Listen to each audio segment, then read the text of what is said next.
What the hell is going on? Welcome to Ranger Reviews, a web series we look at episodes of the TV show Power Rangers and then discuss them. Today we're exploring the second episode of the miniseries Mighty Morphin Alien Rangers, as well as the 147th episode overall, titled Alien Rangers of Aquitar Part 2. We begin this episode right where we left off, seeing the fish people of Aquitar talking to the Ranger kids via the viewing globe. Their leader, the White Ranger, Delphine, introduces herself. And then Zordon explains how they've gone back in time and things kinda suck with these child actors. Also, just a note here, the Alien Ranger voices are terrible. They make it sound like they're underwater and it's so bad. The Alien Rangers are worried that the water sources on Earth might not be good enough for them, but they'll figure it out as they need to. The Ranger kids bring up that they might need Zords too, and we meet Sestro, the Blue Ranger, who, like Billy, is a total nerd. He explains that they have the Battle Borgs from Ninjor. And then Billy interrupts how they won't find Ninjor for years, so they can't get his help. I mean, we get it, guys. Can we just get to the point here? We see the Battle Borgs, and they're pretty much like skinnier versions of the Shogun Zords, and I dig them a lot. Also, the Alien Rangers say that they can control them telepathically as well. Zordon also says that they'll have control over the Shogun Zords as needed, which doesn't make sense since how do they have them if they went back in time? They can't have the Ninja Zords. What? Then the Alien Rangers start doing some weird-ass cross upon themselves before they static away. The kids are happy that they're coming. Then the alarms start going off and they find the implosion device outside the command center, and Billy explains that the implosion device is like a bomb but worse. Pretty sure it's just as bad as one. They also say that they didn't know about it until just now because their sensors were weakened from sending a message to Aquitar. Convenient. Vile is on the moon celebrating his win prematurely, which never works out well. Then Kat screams at Zordon to let them go out there and stop it in the worst accent ever. This poor little girl is probably way better when they actually give her like real things to do, but wow, this is bad.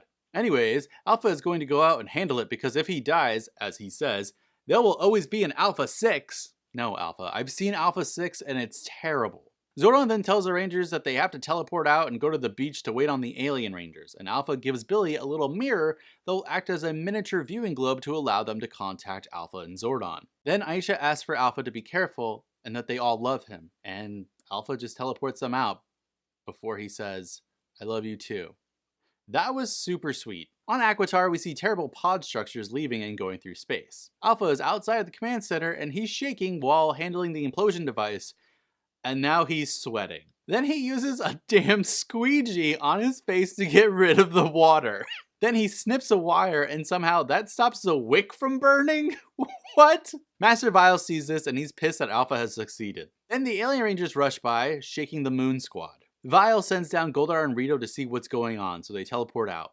At the beach, the Rangers are talking to Alpha, getting updated that everything is fine. Then Bulk and Skull show up behind Billy, and Kat warns him, and Billy immediately goes into a science explanation about how light works with a prism, like we haven't heard this one before. Bulk and Skull tell them to leave, but then Rito and Goldar and the Tanga show up, and the Rangers run off. More shenanigans. The kids literally are just tossing random floaties that they find on the beach at them when suddenly the Alien Rangers land, each apparently having gotten whiplash on the way in. Then Delphine shows that she has flippers?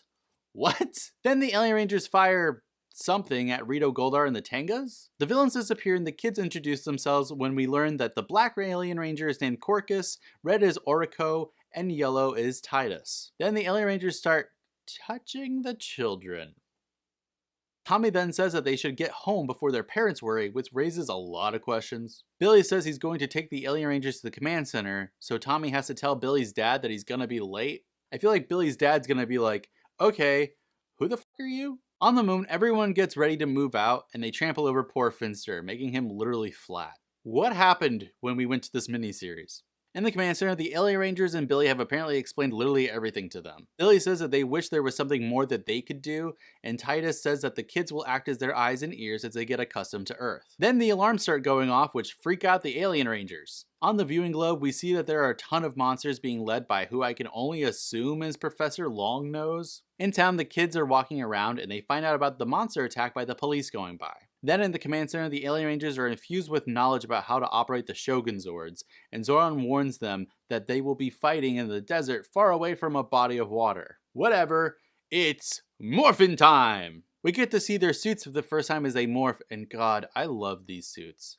Even if they're like obviously ninja based. The Alien Rangers appear in the quarry and they start fighting all the monsters, and Orico immediately gets tossed down a hill while Delphine is getting flashed. Then Corcus is getting blown to nothing, and Titus is dodging lasers. Also, Sestro sucks trying to fight the brick bully. The monsters then just grow giant, and the Alien Rangers call forth their Battleborgs by tossing coins into the air that materialize them. Then we start to see the Alien Rangers fighting on the ground while the Battleborgs mimic their movements, which leaves a lot of questions about resistance, but it's fine. The other Ranger kids are teleported into the command center because apparently screw their parents, I guess. Then Tommy tells them to use the Shogun Megazord and it just appears with the Battleborgs. Then they just kill Professor Longnose and we hear the Mighty Morphin Power Rangers theme with the word power cut and the word alien pasted over it. Then the other monsters just teleport away for no reason whatsoever. Aren't all those monsters already dead?